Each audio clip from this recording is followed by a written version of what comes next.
Good evening, everyone. I'm Dennis Reardon, president of National Audubon Society, and welcome to this evening's program, Preventing Bird Window Collisions at Our Homes. Naugatuck wishes to honor the indigenous communities native to the chapter area, including the Pagusset, Wepawag, Quinnipiac, Tucket, Naugatuck, and Hammonasset people. As we advocate for the conservation of the land and its wildlife, we're indebted to the work of the native and indigenous people who cherished the land for thousands of years before European colonization. So a few upcoming events.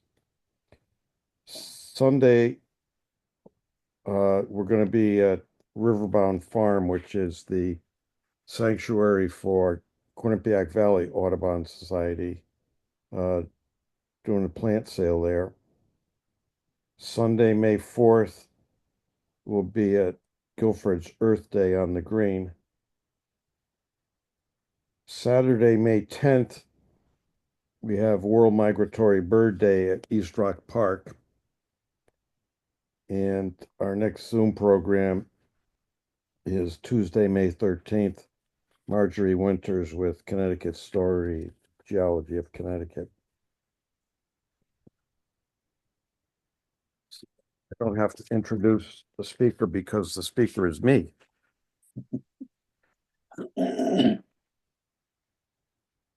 So here we go. Bird window collisions. Get rid of this. You seeing that all right? Yep. The 2025 State of the Birds report was released in March. It shows that 229 species require urgent conservation action.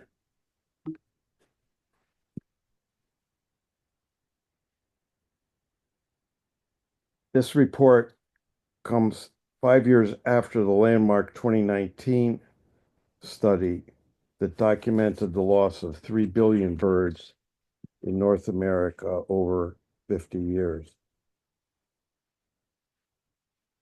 And the long-term prognosis for all categories of birds is ominous.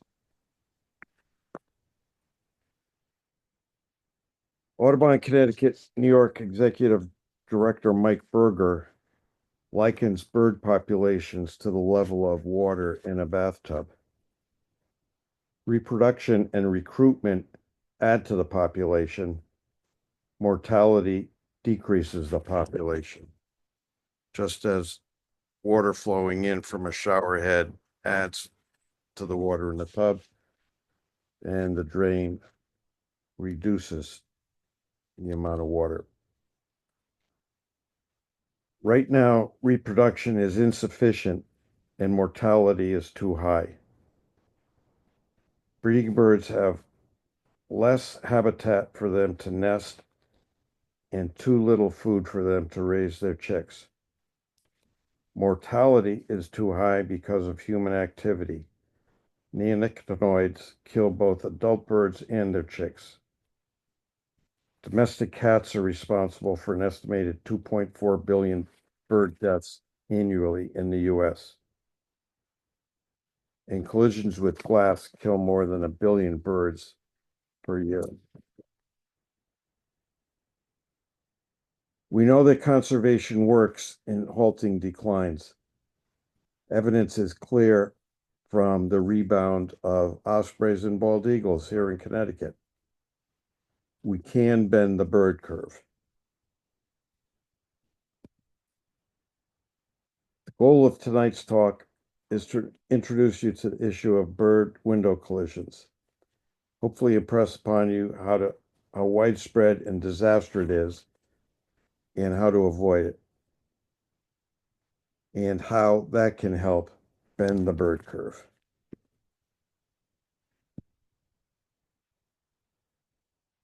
Birds. Most people like and enjoy birds. Many of us here place a great deal of time, effort, and money into attracting birds to our yards. We have bird feeders, add plantings for food and cover, fountains for water, all to bring birds to our yard, to benefit them and to be able to enjoy seeing them. The problem is we also have windows, lots of windows. Whenever birds are near windows, the risk of collision is there. The Romans were the first people known to have used glass for windows, but it would be 1,000 years before transparent glass windows were used commonly in ordinary homes. The first documented bird window collision in North America was of a sharp-shinned hawk flying through a greenhouse glass pane in 1832. And like it or not, our windows are killing birds. The number of windows out there is almost beyond calculation. Every home, office complex, college campus, and other type of building all have windows, and they all have the potential to kill birds.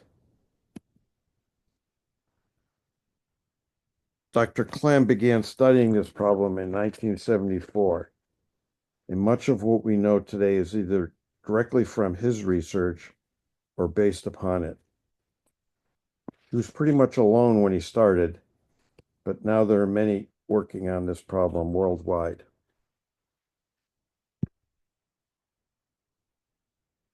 In 1979, Dr. Clem estimated between 100 million and 1 billion birds died at glass annually in the US. In 2024, researchers published a paper that moved the low estimate to up to an average of 3.5 million a day. And it's likely much higher. The facts are painful, but we must face it. Windows are killing birds.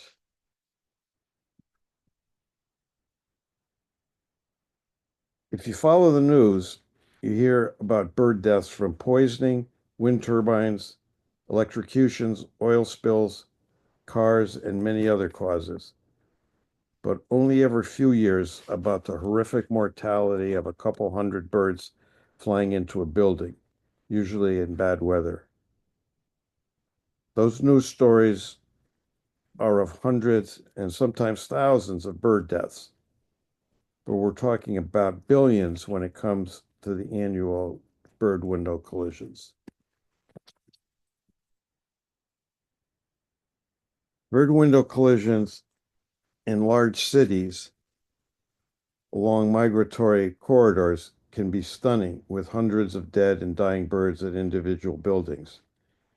These mass mortality events draw much attention and are the reason most people think that is the main location and timing of bird window collisions, but it's not. These events usually occur in bad weather when migrating birds are forced to fly lower than normal, placing them closer to the cities, where on a cloudy night, the reflected light can blind and confuse the birds, causing them to fly around aimlessly until exhausted and they flutter to the street level. There, at dawn, they're faced with glass canyons, confusing noise, and the activity of a city. They fly into reflections of sky in the glass in front of atriums filled with trees and other inviting vegetation. Incredible carnage, but infrequent, thankfully. You hear about big collision events, but they're a very small percentage of the annual mortality. It's the sheer number of smaller buildings that make them the leading cause of locations for collisions.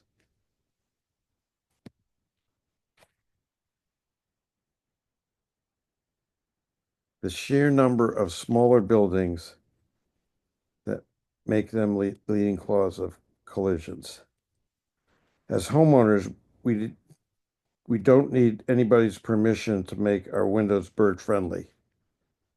If done properly, we could save 150 birds per year over a 15-year time frame. These numbers add up, and each bird matters. So the problem is lots of dead birds because they do not see glass as an obstacle to avoid. And people just don't see it unless it's obvious. Only 2% of collisions leave a body, and very few collisions leave any evidence on the glass. Field studies show that even a trained person will not find evidence of an observed strike 50 to 80% of the time.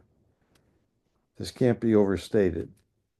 In a field study where trained observers witnessed 1,356 window collisions, only 50% of them left any evidence at all. This was on clean glass, a documented observed strike. The observer checked the glass closely from all angles and encountered the slightest smudge.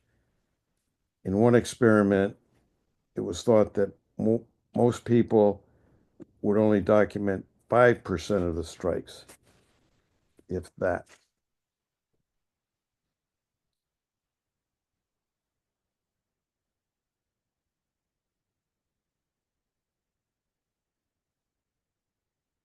We don't have piles of dead birds for a number of reasons, one of which is many animals eat birds.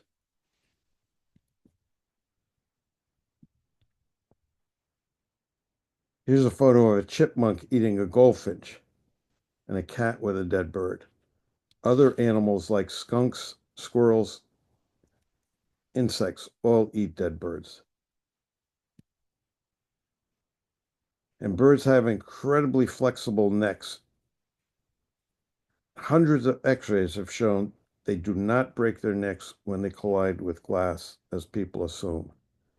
They get concussions and internal injuries. These injuries can take days to kill, and because they need to stay active to survive and cannot receive medical attention, victims fly away to die elsewhere, out of sight and out of mind. Window collisions also kill some of the most fit of the population, not just the weak and unfit. That risks the weakening the gene pool. Even if only stunned or slightly injured, many bird window collision victims fall easy prey to predators. So why do birds collide with glass windows? Birds simply do not see glass and cannot recognize the concept that buildings hold glass. Glass poses two major problems. It is either clear, see-through, or reflective. When windows in a building line up with one another, birds often can see habitat on the far side of the building and try to fly through it, often hitting it with a terrible and fatal force. The lower half of these windows shows the see-through effect, and the upper half shows the reflective effect. Without something to give birds a clue not to fly into it, you can see why the reflected habitat can deceive a bird. This window has been fitted with Acopian bird savers in front of the glass. Glass walkways at any level can be particularly lethal killers. But any kind of glass structure that allows birds to see habitat through it can be lethal, including glass walls, noise barriers, bus shelters, and glass artworks. This is a 10 by 24-inch basement window reflecting vegetation. Look at the location of this small window and wonder why a bird would try to fly through it and not just go around the building entirely. The homeowner was drinking a morning cup of coffee on the deck when he heard the thud of a bird. It was a juvenile robin that collided with the window and died. Birds are used to flying through tight spaces, and almost no window is too small to kill.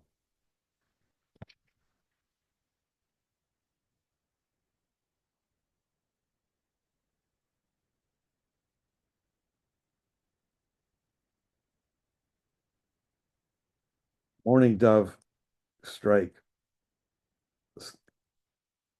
Yep. The sky clearly reflected in the side window here. Again, why not go over it through it? The small space. It looked like clear passage. Wherever glass and birds occur together, birds can die. There is simply no place birds are safe near glass.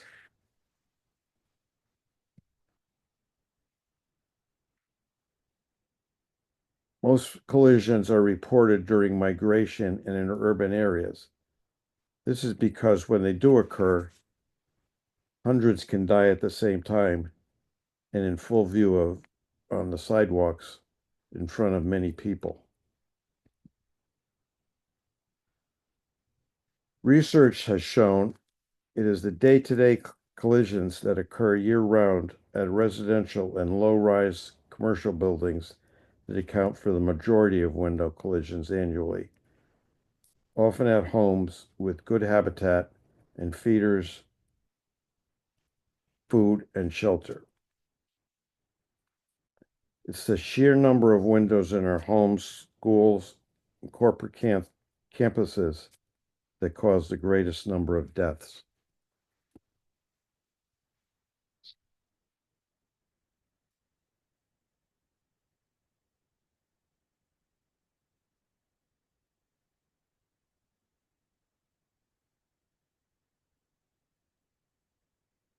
More birds attracted to close proximity with glass windows, the more likely window collisions will occur. It's simple logic.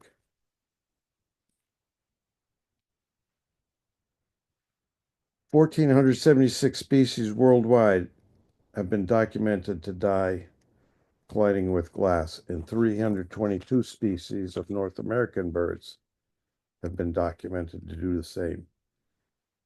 The list of species colliding with glass continues to grow as we make contact in more areas. Any species that occurs near unprotected glass will eventually be on the hit list. Sad, but glass kills. You can do something about it. What can be done to reduce the carnage? There are a lot of misconceptions about what actually works to eliminate or significantly reduce bird window collisions. The following slides are based on properly run field experiments of which the results have been published in peer-reviewed publications.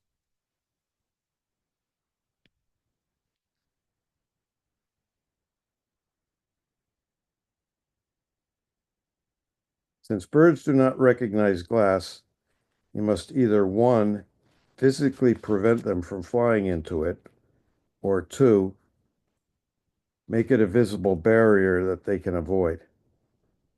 Number 1 includes hanging netting in front of windows or leaving your screens in year-round.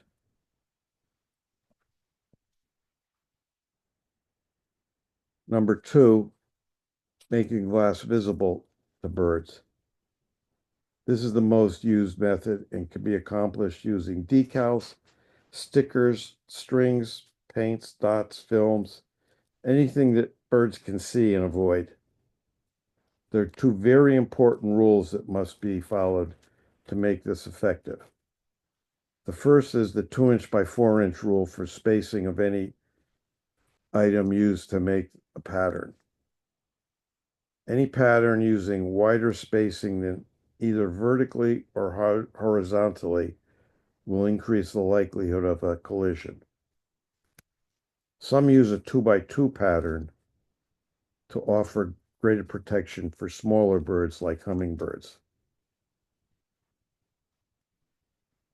Rule number 2 states that anything you hang in front of or place on the window to make it visible to birds must be on surface number 1 to be truly effective. Surface number 1 is the side of the window that is outside.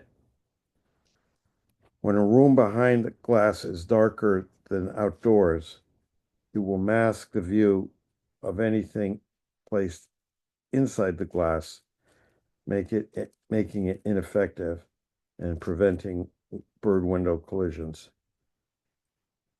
Of course, there are exceptions to this, and other items visible can't help. But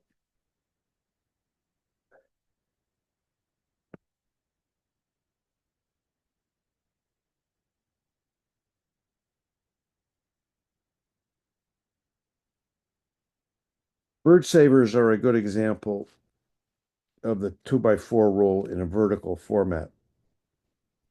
Inexpensive and easy to make, self-cleaning and easy to clean behind the window, without removing them.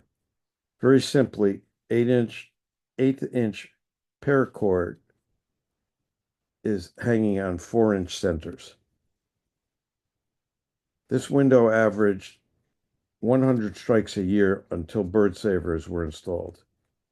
Now averages 3 strikes a year.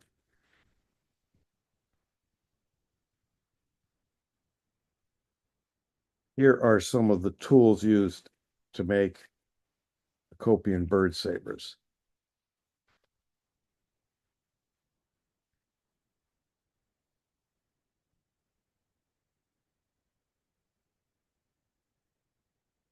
Do-it-yourself feather-friendly tape in a 2-by-4 pattern cuts the cost in half of the recommended 2-by-2 pattern and still seems effective. It's fairly simple to apply this product yourself, and it comes in a kit.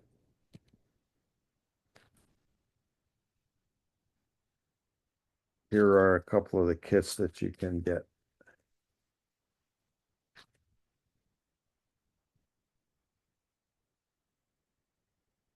Another product is Kaleidoscape. Kaleidoscape is a type of window film used for advertising on buses. You can see through it from the inside, but on the outside, it appears solid. Comes in many colors and can also be printed with any pattern, wording, or photographs you want. Here's an example of informative signs using Kaleidoscape.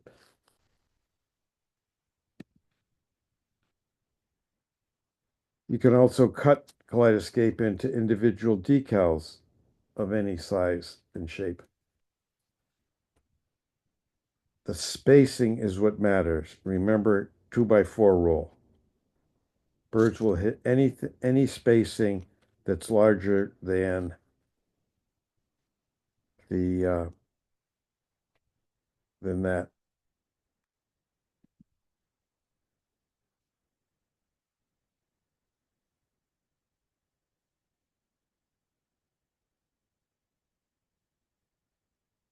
There are also tapes that can be used to make patterns on glass. Once again, remember the 2-by-4 rule.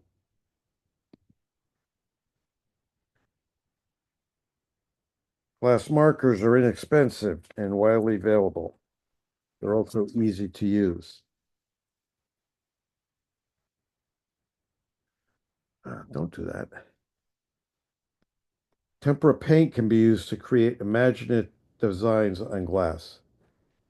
The sky's the limit here.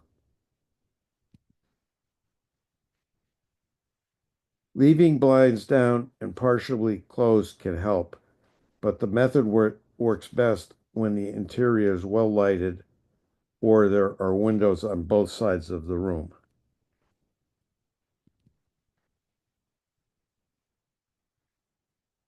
The Audubon website has downloadable PDFs of a number of handouts for common do-it-yourself methods and an information brochure about reducing bird window collisions.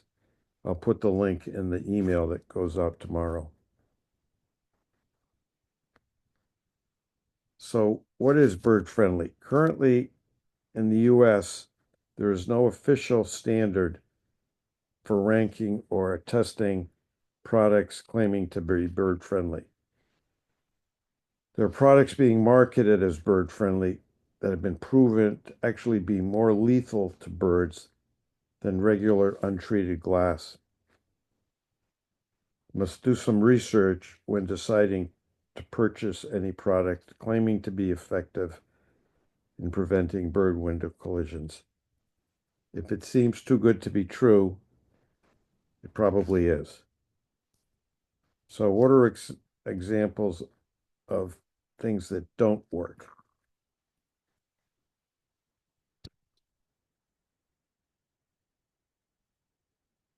There aren't enough decals to be effective, and birds don't recognize the raptor shape.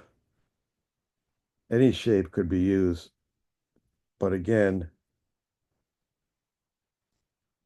the 2x4 rule has to be followed.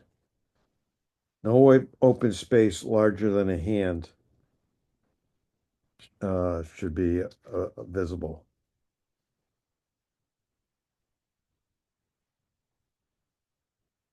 Although there are products claiming to work because of UV, if you can see it, so can birds. Remember the 2x4 rule. These products work because birds can see them. So use the 2x4 rule and protect your birds. These products weren't singled out and are only provided as examples of how do we need to be careful what products we claim and whether they've been tested.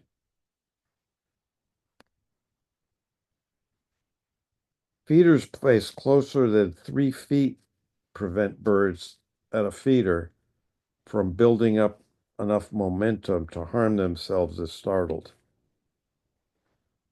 This seems counterintuitive, but research has shown it to be true. Dr. Clem's paper on feeder placement is often misunderstood. People state that feeders placed beyond 10 meters, 30 feet, reduce collisions. That's not the case. 30 feet was the distance at which the experiment stopped. If it had gone beyond that, out to 15 meters or 49 feet, collisions may well have increased.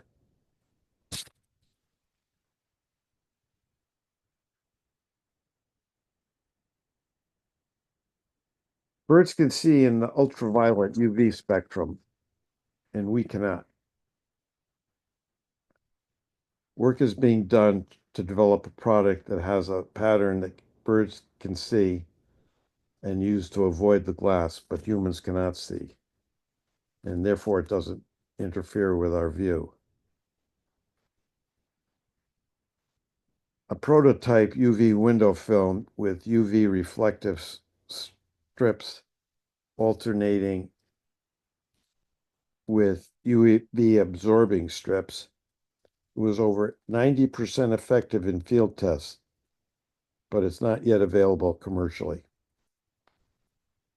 The left photo shows perfectly clear view. The right photo shows the same piece of glass in a darkened room with black light and what we assume birds would see.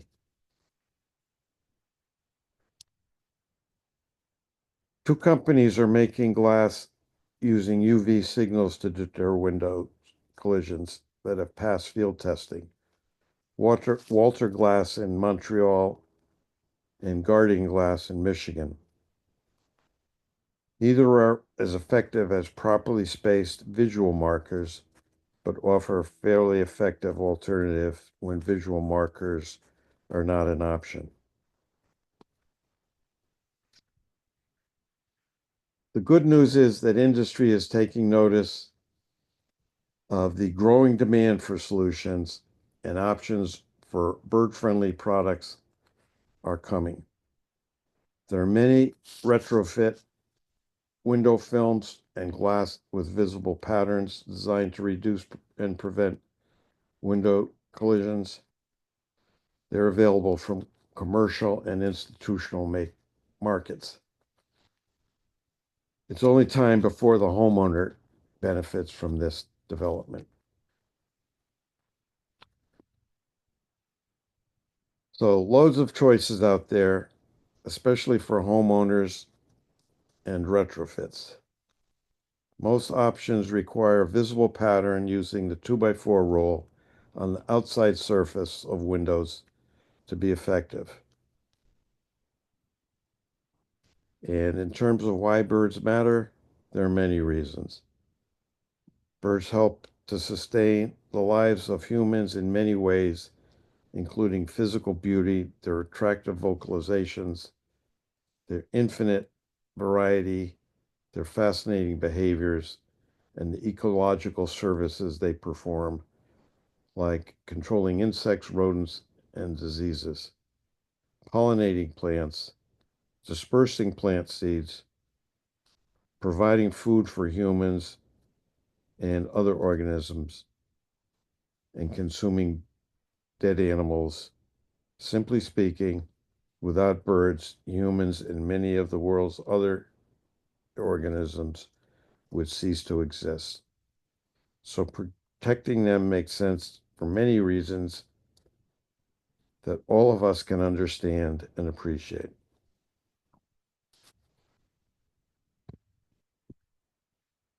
For more information and Dr. Clem's 50 years of experiments trying to educate the world to the problems, read Solid Air, Invisible Killer, Saving Billions of Birds from Windows. I'll put the link in the email that goes out tomorrow.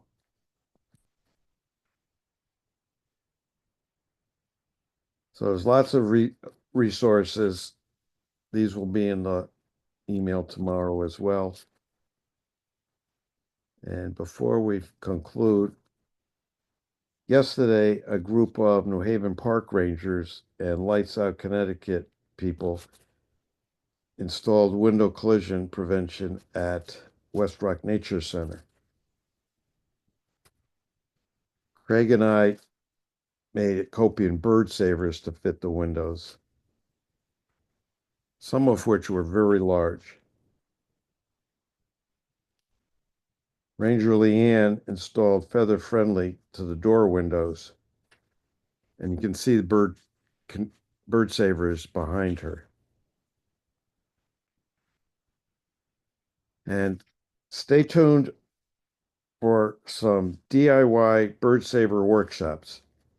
Monunketuck received a grant from Audubon to provide free bird savers to up to 50 people. So look for information about the workshops coming up. Sign up for them, join us, and make some Acopian bird savers. So thanks for joining us this evening. And do we have any questions?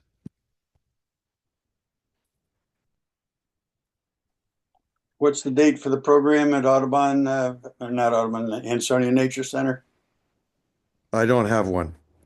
Not yet. Not yet. Okay.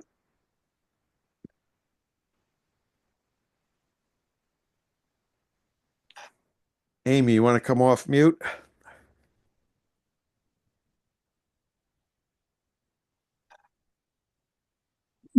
Okay, why? Make your comment. Oh, well, I have kaleidoscope on all my windows and doors. I had someone install it some years ago with every single window in my house, which is a lot of them. And I have the clear version.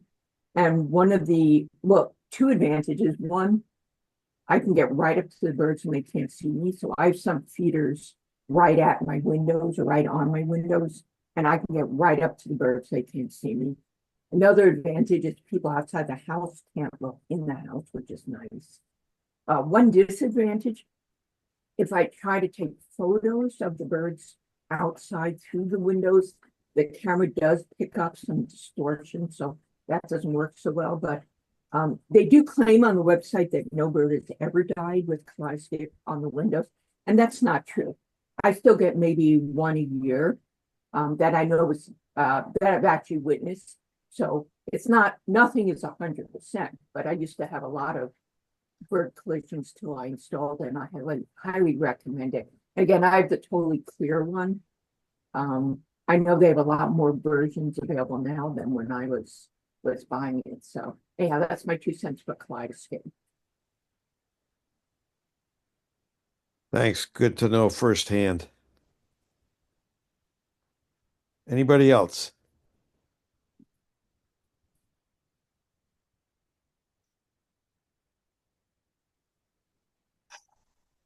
All right. Thanks for joining us. And as I said earlier, stay tuned for when we're going to have some workshops on building them.